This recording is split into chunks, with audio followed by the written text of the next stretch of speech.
Welcome to the Business Review, a daily program that delves into the latest economic stories in the financial market around the world. From currency affairs to technology stories, we bring you the best from around the world.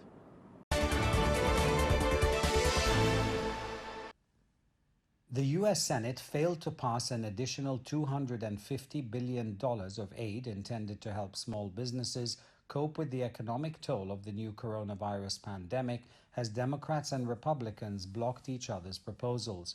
Democrats objected to a Republican measure for $250 billion to beef up emergency loans to small businesses, saying they would back the bill only if it had strings attached and was coupled with a similar amount for hospitals, local governments, and food assistance. Republicans, for their part, objected to the Democratic initiative.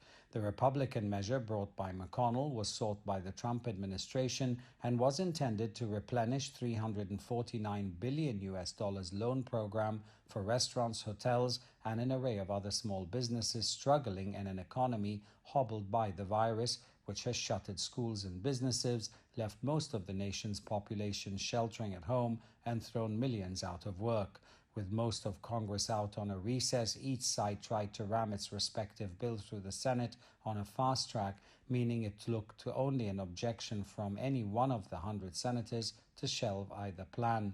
Congress has already allocated more than $2.3 trillion in 3 waves of legislation aimed at cushioning the economic hit of the pandemic. Japanese Environment Minister Shinjiro Koizumi warned that the Paris Climate Accord could face death if steps to fight the global warming were put on the back burner to facilitate the economic recovery from the coronavirus pandemic.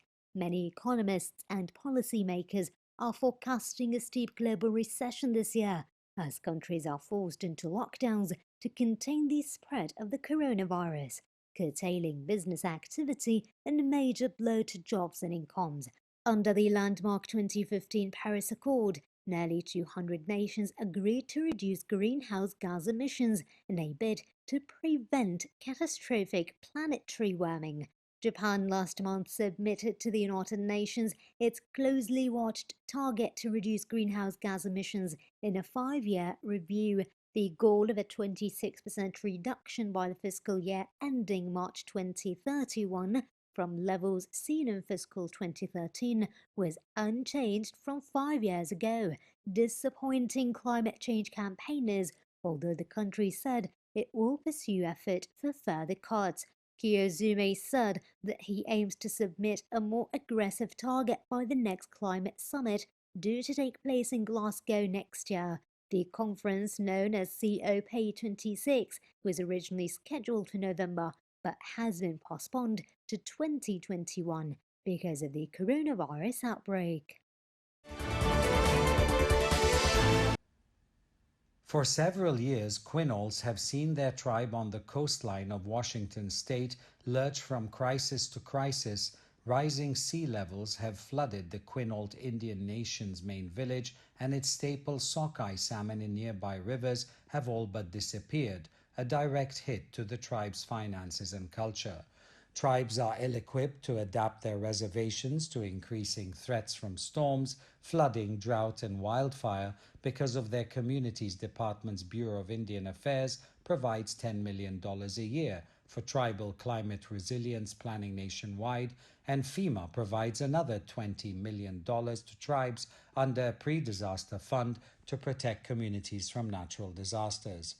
The president of the Quinault, Fawn Sharp, has announced plans to move the tribe to higher ground, restore the fishery, and diversify its economy, projects that are foundering, she says, because of a lack of federal money to help Native Americans adapt to climate change. In addition to lobbying for more federal support, Sharp has set her sights on industries that contribute to climate change to finance a relocation of some tribe members. She plans to propose a carbon tax for companies doing business on the reservation, which features rich timberlands and a port. The measure would make it the first tribe in the United States to price carbon. The Quinault's Business Committee created a salmon habitat restoration program, buffering streams, repairing culverts and roads near the river, and clearing fish runs. The tribe's also embarking on a $1.2 million project to restore the floodplain on the upper Quinault River in hopes of creating better spawning habitats.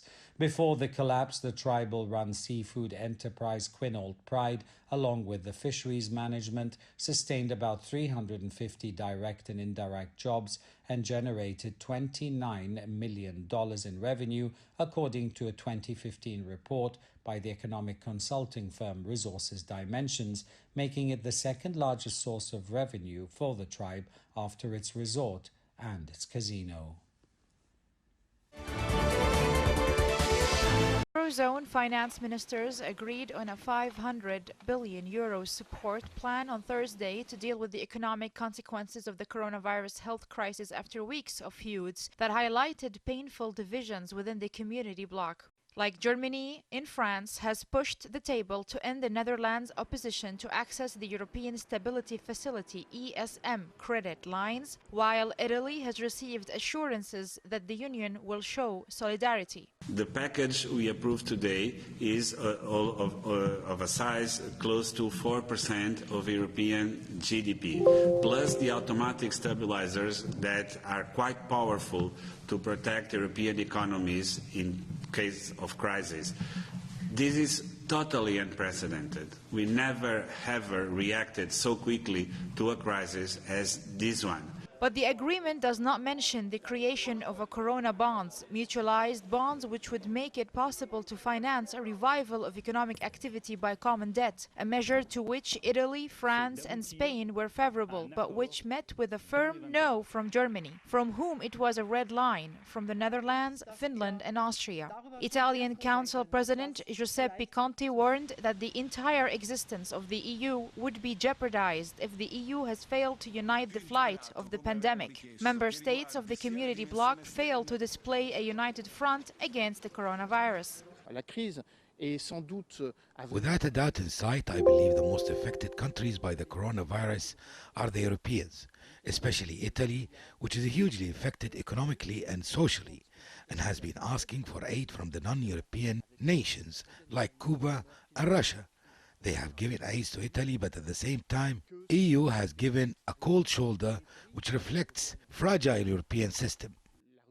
The European Commissioner for Economic Affairs, Paolo Gentiloni, said that the funds could be provided for this purpose in the next common EU budget meeting for the period of 2021 to 2017. This is Farah Al-Hashim reporting for the Business Review, KTV2, Paris.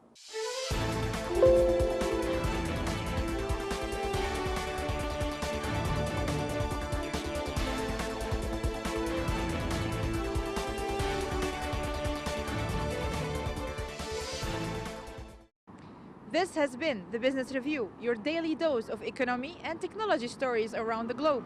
Tune in next time for more up-to-date developments in the financial market. This is Farah Al-Hashim reporting from Paris for KTV2 for the program The Business Review.